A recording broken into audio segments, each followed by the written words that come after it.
Di BPS itu kita punya kewajiban melaksanakan statistik dasar. Statistik dasar itu bisa kita peroleh melalui data sensus dan survei. Kalau sensus itu berarti kita mendata seluruh masyarakat. Kalau survei hanya sebagian kecil masyarakat. Karena memang keterbatasan anggaran sehingga ada yang harus dilakukan melalui survei, ada yang harus dilalui melalui sensus.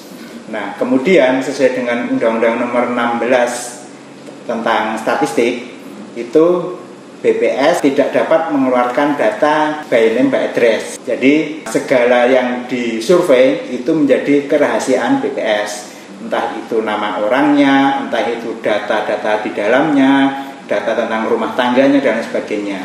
Karena kalau BPS sekali mengeluarkan itu, maka BPS dapat mengalami tuntutan hukum dan di situ ada sanksi-sanksinya. Selama ini BPS tidak dapat mengeluarkan informasi pribadi dari yang kita survei dan kita sensus. Bahkan sensus pun yang isiannya lengkap, yang ada nama orangnya, alamatnya dan sebagainya, kita juga tidak boleh menampilkan.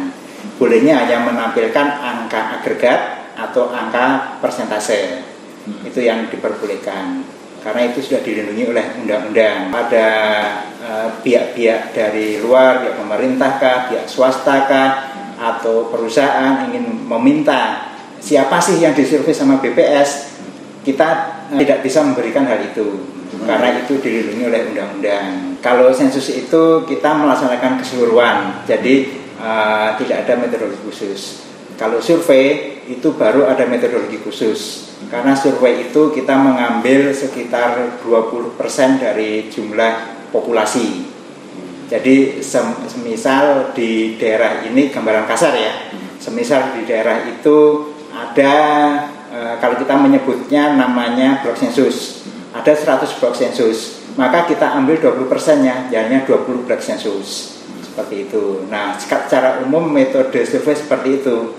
Jadi semisal di suatu kabupaten itu terdapat 100 wilayah terkecil, kita mengambil 20-nya aja.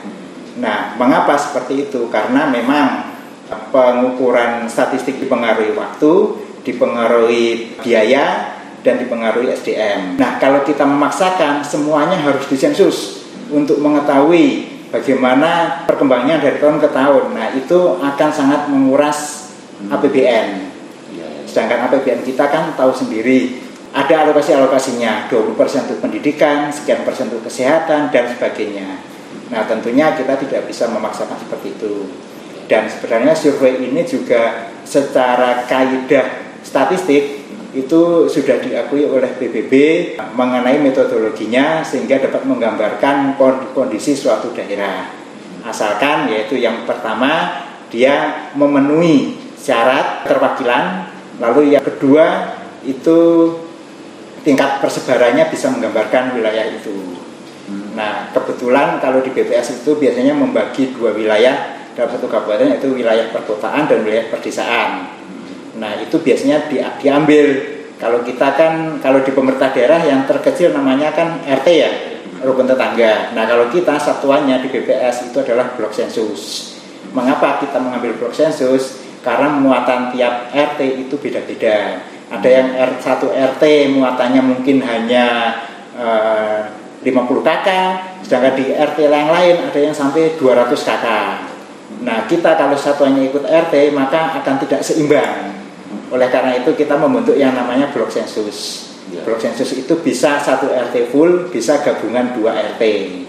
Seperti itu, sehingga muatannya diharapkan sama antara 80 sampai 120 rumah tangga.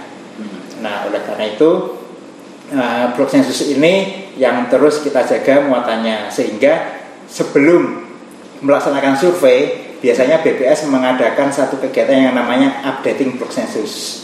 Itu untuk mengetahui sekarang jumlah rumah tangganya berapa di situ. Karena itu akan menjadi faktor pengali nanti untuk angka hasil akhirnya. Metode penarikan contoh itu yang kita sebut sebagai metode penarikan sampel. Ada bermacam-macam ragam. Nah, di sini BPS dalam menentukan metode itu tentunya tidak sembarangan, karena kita juga sudah mengikuti panduan dari PBB mengenai metode-metode penarikan sampel itu. Kalau BPS sekali melanggar dan ada semisal responden kita yang kita survei itu tak tahu kok data saya bisa diambil oleh pihak yang lain, BPS kerahasiaannya bagaimana? Beliau bisa menuntut BPS ke muka persidangan, akan menimbulkan banyak efek ke belakang. Mungkin ke belakangnya kalau masyarakat tahu datanya bisa bebas dibocorkan, dia mungkin akan menolak setiap petugas BPS datang mendata. Nah, itu akibatnya ke depannya data kita keakuratannya akan semakin menurun karena banyak orang yang menolak. Jadi itu kan keterbatasan antara dana sama waktu kan berkaitan dengan penentuan apakah mau sensus atau survei. Biasanya BPS itu survei itu 1 bulanan ya. 1 bulan itu kalau dananya banyak kita bisa sensus, otomatis kita bisa merekrut petugas lebih banyak. Petugas lebih banyak dengan beban tugas yang relatif sama, tetap akan selesai 1 bulan. Sedikit cuma survei itu karena kita bisa menggunakan mitra statistik kita hanya sedikit, seperti itu. Nah, mengenai apakah data survei itu bisa mendekati penghitungan kenyataan, ya kalau selisih pasti ada ya. Kalau kita mau sensus secara keseluruhan pasti ada selisihnya. Tetapi secara statistik selisih sampai 5 namanya error ya, kalau kita di metode statistik itu error 1%, 5% itu masih bisa ditolerir secara statistik.